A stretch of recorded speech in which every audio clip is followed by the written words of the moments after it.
Good morning, everybody. Welcome back. Hope everybody had a great Thanksgiving weekend. Hope everybody survived Black Friday, the craziness of getting back home if y'all traveled.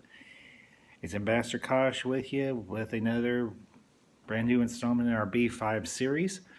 And this will be work video. Okay, we can do better.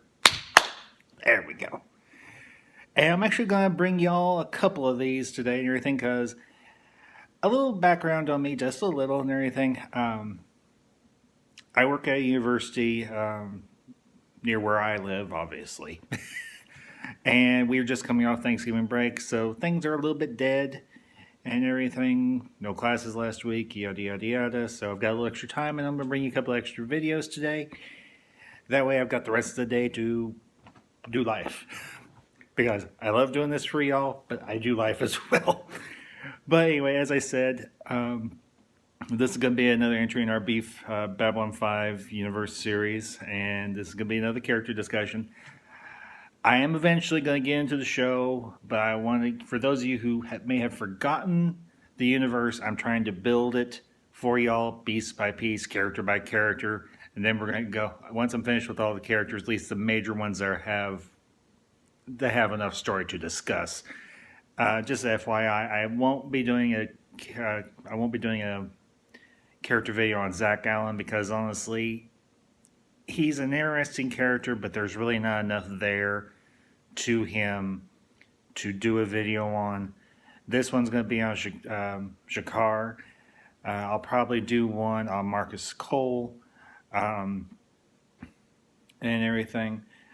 But we're getting towards the end of the character videos, and I'm going to go into the major cultures and societies next, and then we'll get into the show proper. And what I'll try and do is we'll do this chronologically within the universe and everything. I know I've talked about a little bit about the shows and everything and the TV movies and everything, but I want to really break them down for y'all, dissect them and everything. So that being said, like I said, I'm going to bring you a couple extra videos today besides this one. They will be at work, so be expecting a couple more of these today. But anyway, that being said, let's get into Ambassador Jakar, or just Jakar as he is addressed and everything later on in the series. And I want to say about Jakar is he was written and portrayed very well by the actor Andreas Kasoulis. And I'll say this for J. Michael Straczynski. He wrote all of these characters exceedingly well. At least that's my opinion. And I think, honestly, the human characters, they have depth, they have layers to them, and they have great story arcs and everything, as I hope I've portrayed to you. But with the alien characters, in particular with Londo Mollari, which we covered last time, and with Jakar, you have this very interesting paradigm between these two characters, and you have these two very talented actors, Andreas Katsoulis and Pierre Jurassic, who portrayed these two characters, and they brought such depth and empathy. I guess the right word would be pathos, something along those lines. But Jakar is as I mentioned with Londo and a lot of the other characters, he is a multi-layered character in his arc in the Babylon 5 TV show and everything is such, and well, just in general and everything, because I think he does play a part, at least in the first couple of TV movies that they did with In the Beginning and Third Space. I don't know if if they had him come back for the other ones, because it's been a while since I've watched them, so I'd have to rewatch the other TV movies to find out for sure. But what we have with Jakar is this is almost a Shakespearean-esque character, because he starts off in one place in the show and he ends up in a completely different place towards the end of the series in season 5. And the first time we meet Jakar, he is a very now. This is a characteristic that he carries out throughout the entire series. He is very boisterous, very loud, very opinionated, and he's a very magnetic personality, much like I would say maybe John Sheridan is, or Ivanova. Honestly, a lot of these characters, they have a very magnetic personality. They draw you in, and I think that's one of the beautiful things about them is you had competent actors portraying these characters, but at the same time the actors themselves, they had a very magnetic, very dynamic personality. And with Jakar, you get this multi-layered idea of the man, everything, of this Narn and everything. And then you get an encapsulation of the Narn race within Jakar, and I think that's honestly what Straczynski was trying to do, because you don't have a whole lot of time with all the different Narns and everything, major and minor characters within the show, and you get this. What Straczynski did with Jakar and with all the other characters, and I'll focus on Jakar here. Obviously, this is Jakar's video.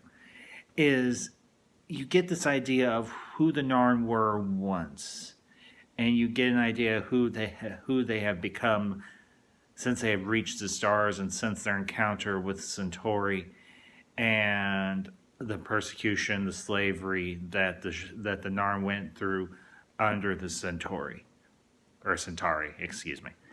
Centauri is a character from last Starfighter, the Centauri, and Jakar is a person, a Narn of faith. He follows this one philosophical religious figure within the Narn mythos named Jaquan. And you see him periodically throughout the series, particularly at the tail end of season 2, going into season 3 and onward. He often references this Jaquan figure, and you get this idea that the Narn were once a very religious, a very spiritual people, and you get a very good snapshot of that within Jakar's character. And what ends up happening is, when the Centauri came to Narn space and to the Narn homeworld way before the show started, the Narn really didn't understand what the Centauri were initially doing to them, but eventually they realized that they had been enslaved by the Centauri, and over time the Narn start to build a resistance to oppose the occupation of the world of their space, and eventually they drive the Centauri off their world and out of their space and back into Centauri space. But what happens with the Narn, and in particular what you see in Jakar was a young child at the time and everything when the Centauri were still on the Narn homeworld. And unfortunately, it had a very negative impact, which honestly, for anyone who lived through oppression and slavery, it would. So that makes sense. But what has happened is some of the Narn are able to move past their anger and their hatred of the Centauri, but for many, and in particular with Jakar, it has consumed him, mind, body, and soul. And everything has poisoned him, and everything, and it's not allowed him to grow or develop past his own pain and his own want for revenge. And there's a brief cameo scene and everything in the beginning with Jakar and the representative of Earth government, of EarthGov, when they're trying to buy weapons from the Narn and everything. And Jakar makes this absolutely beautiful, has this actually wonderful quote. He's like, "We do not fear death because we lived as slaves, and to finally die is to end the cycle of pain." And honestly, that's something that both the Centauri and the Narns are embroiled in, is a cycle of pain. And eventually, when you get into the series and everything, Jakar is trying all these schemes and trying to get people on his side and everything. He goes to Ambassador Delenn and to other ambassadors trying to get support and everything for a war against the Centauri. But nobody wants any part of it because the humans the humans have just come out of the what they call the Earth Centauri Minbari War, and we don't want any part of it. And Delenn wants no part of it either because she realizes that it would be nothing but trouble for the Minbari, and the Minbari themselves are kind of sick of war. So the Narn are kind of on their own and everything. And you get the first couple of seasons, Jakar is this schemer. He's very deceptive, very deceiving, very much trying to manipulate people to get what he wants. And he himself is very self-centered and very very selfish, to put it plainly. But there's one moment in season 1 where he actually acts nobly. And this is when Sinclair is still in command of Babylon 5, and he's got this lady friend and everything who's a explorer. She goes off and she goes on these expeditions trying to find plants that are rich in minerals and everything to be mined and everything. She's a prospector. That's a good term. And she ends up going to this one planet where it's actually a very dangerous planet, and her ship actually gets disabled, and Jakar actually warns her not to go to this world. Everything. The planet's called Sigma 957, and I'll do a discussion on that later, a little one, just not in this video. But anyway, you get everything. He warns, I think her name is Catherine Sakai, not to go to Sigma 957 because it's a dangerous world. The Narn know not to go there, but she's got this big commission coming in, and if she goes to this world and everything, prospects it and everything to find out if it's got anything worth of value, she'll get a big commission. And what ends up happening is you see Jakar put a call into his home world and everything. Says, "I need a couple of ships go to this planet and everything," and the woman Sakai makes it back, and she goes to Jakar and says, "Why?" And he says to her, "Not everyone here is what they appear." And that is actually very true, but in particular of Jakar. Because yes, he is a manipulator. Yes, he's trying to get revenge on the Centauri for what they did to his people. But he has a nobler side to himself. And eventually you do start to see that nobler side come out.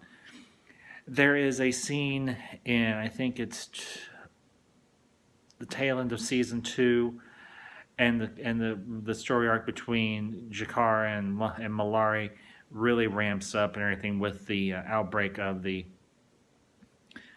Narn Centauri War, and it's towards the end. It's actually after the war is over. The Narn have surrendered because the Centauri have allies and everything because of an association that Londo has. I've kind of alluded to I think I alluded to this or talked about it in my video with Londo.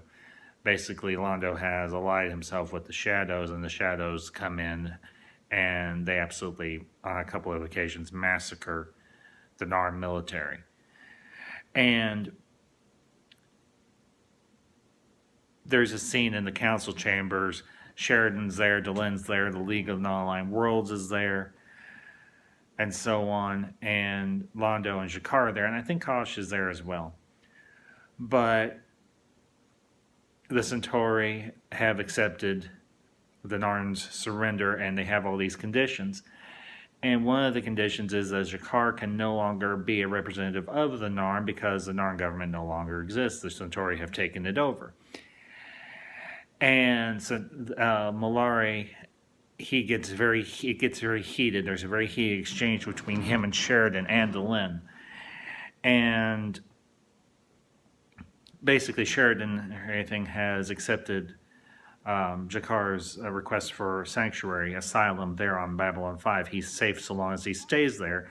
And Malari wants Jakar sent back because Jakar is the last member of the Narn government ruling council that is still free, and he's a figurehead for them. And unfortunately, Jakar has to acquiesce to the ruling that the Centauri have laid out and everything, that he can no longer be a ruling, or he can no longer be a representative of the Narn government. But Jakar makes this very poignant, very brief, but very elegant speech to everyone in the room. And he says, and I'm paraphrasing here because I'll put a link to that particular speech and everything in the description for y'all to watch. But basically what Jakar says to Malari, but to everyone in the room, is, for 100 years, we were enslaved by the Centauri. And we taught them a lesson that tyrants and dictators cannot hold a population by use of force indefinitely. This is a lesson we taught the Centauri once, and if we must, we will do so again.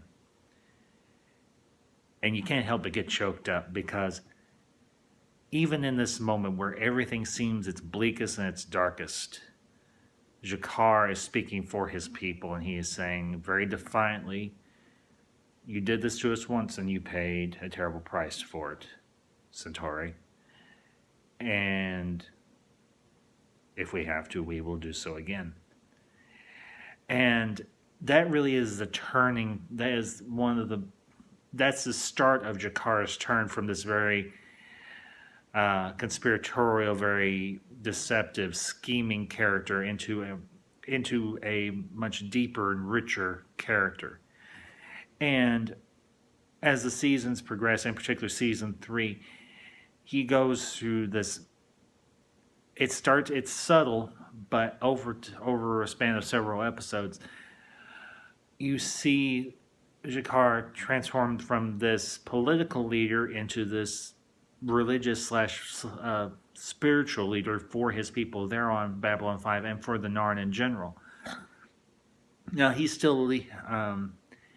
eventually says that they need to stop all this armed resistance against the Centauri, because it's not getting them anywhere really. But he's not saying they should lay down their arms and not fight, period. But they need to fight in a way that is true to their spiritual side, to their religious side. And he tries to empower his people spiritually, not so much militarily, because he fought in the first resistance against the Centauri when they were on the Narn homeworld. Hold on.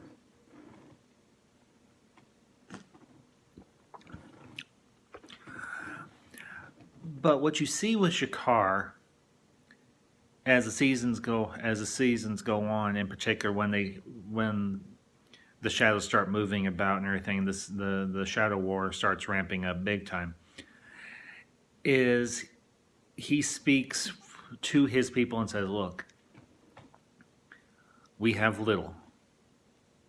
Our military is pretty much wiped out. All of our big heavy ships, they're just about gone, save for a handful. And his government, the resistance is saying, look, we need to hang on to these ships because we're going to need them to take homeworld. And Jakar says, well, yeah, I agree with you. But the other problem is, if the shadows win,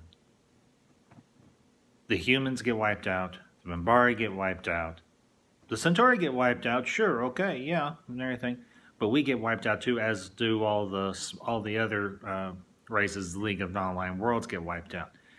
We need to throw our weight, whatever much we have left, into this fight. And we need to help fight the shadows back, as well as fighting to free our own world. So you've really got a resistance on two fronts here, and you've got Jakar at the center of all this, trying to be both a military but also a spiritual leader for his people. And I think that's a wonderful thing about Jakar's character, is the fact that he plays this dual role in the series. He starts off as a very devious, scheming character, but as time moves on, he morphs into, and it's actually a very organic and a very natural progression for his character. He morphs into the spiritual leader. And the big catalyst for this is there's an episode in season 3 where he gets his hands on a substance, a legal substance called dust or anything. It's something that's manufactured on Earth and everything, and it can apparently enhance the latent telepathic gene in just about any race, apparently. And he gets his hand on a sample of this and everything because he thinks it can be used as a weapon in the war against the Centauri.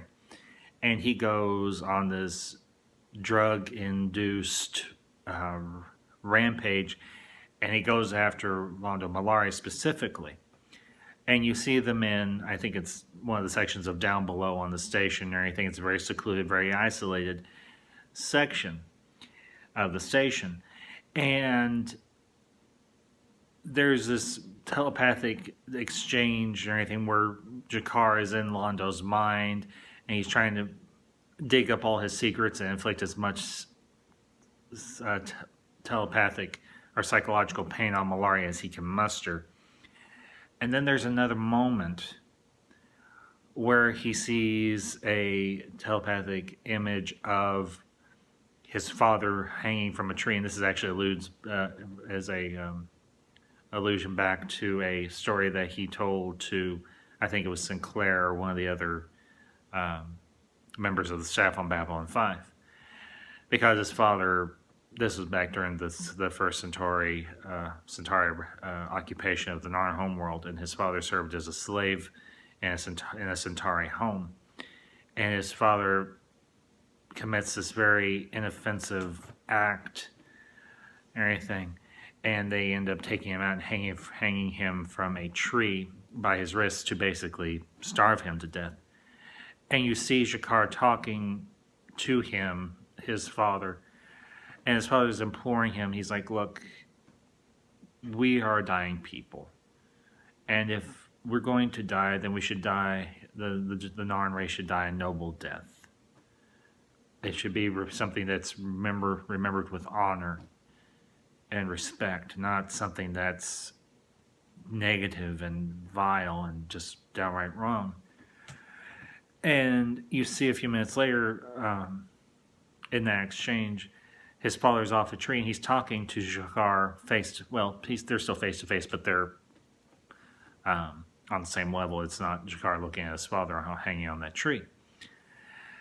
And what you find out, there's a couple of winks and nods and everything, but you find that it's actually Ambassador Kosh that is talking to Jakar through this telepathic conversation. And Kosh has taken on the image of Jakar's father, and a minute or so later, you zoom out for anything from that telepathic conversation to where Jakar and Londo are sitting and Down Below, and just in the doorway behind them, you see Ambassador Kosh. And I think that's really an interesting moment because aside from Sheridan and Delenn, Kosh does not interact with too many people, but he sees the potential in Jakar to become something greater and something better. And he uses this opportunity to give Jakar this push in a more positive direction. And it works because Jakar goes from this militant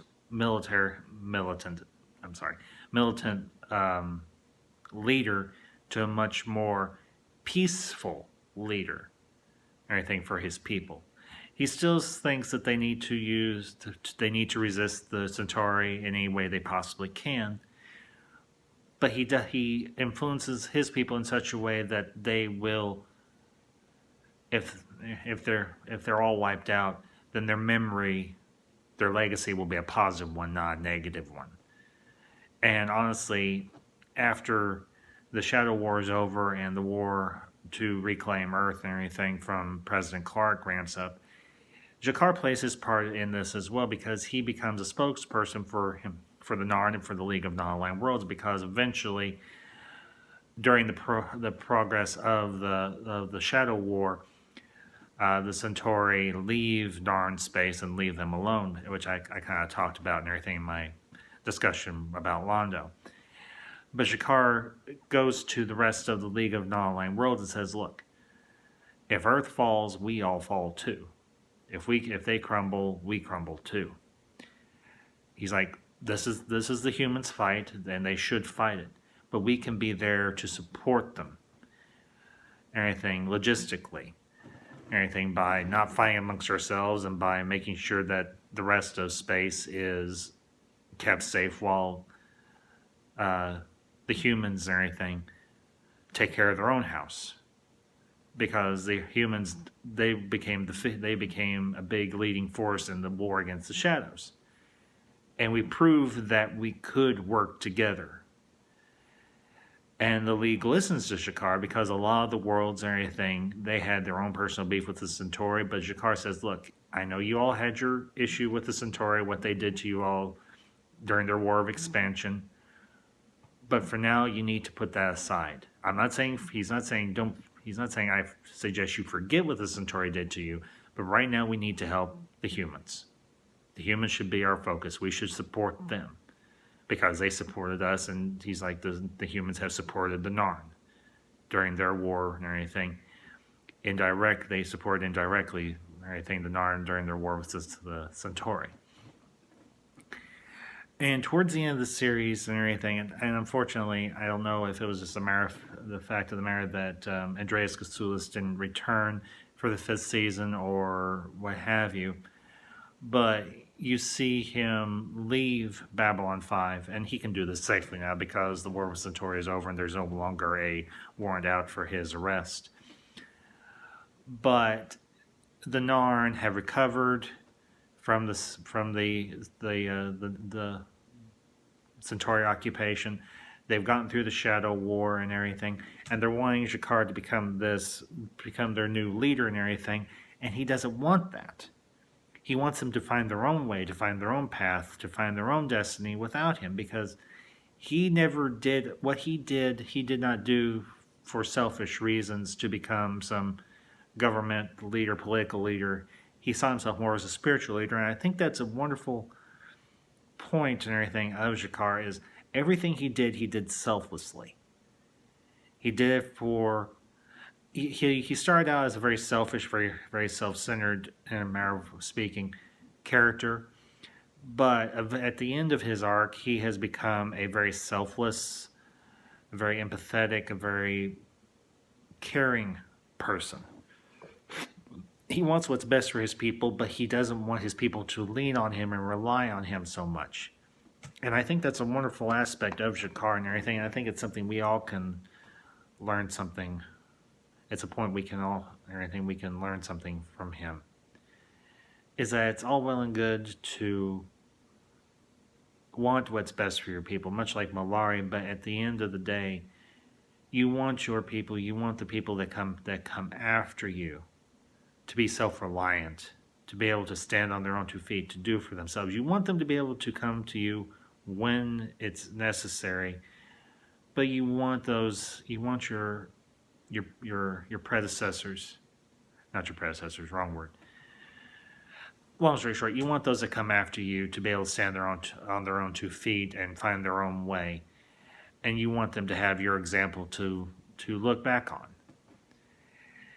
And we don't know, well, we do know in a way and everything Jakar's ultimate fate, because I mentioned this and everything in Londo's video, that Londo has this vision of Jakar coming to him years later in the future when Londo has become Emperor of the Centauri Republic, and Jakar pretty much strangles the life out of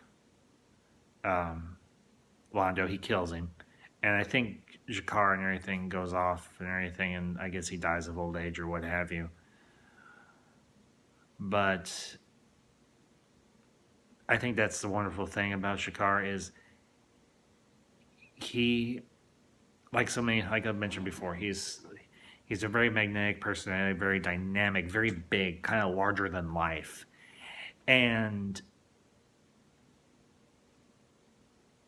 I think the fact that he has this two sides to himself, he has the military leader, but he also has the role as a spiritual leader as well. It's something that's very is wonderful about his character. That was written very well about his character. He's almost a sci-fi equivalent of a I don't know, a really good example here. But basically, to put it simply, he has a wonderful story arc. He's a wonderful character, and he brings a lot to the Babylon 5 universe. And he gives a good snapshot of how you can both be a military leader and a religious or slash spiritual leader at the same time. So, anyway, that's all for Jakar and everything. I hope you all have enjoyed this, as always. If you're enjoying my content, comment down below with your thoughts. If you like my channel and everything, if you're new to my channel, welcome. I'm glad you're here. I hope you check out my other content and everything, my other videos down below. As always, like and share my everything if you like this video. And until next time, this is Ambassador Kosh signing off.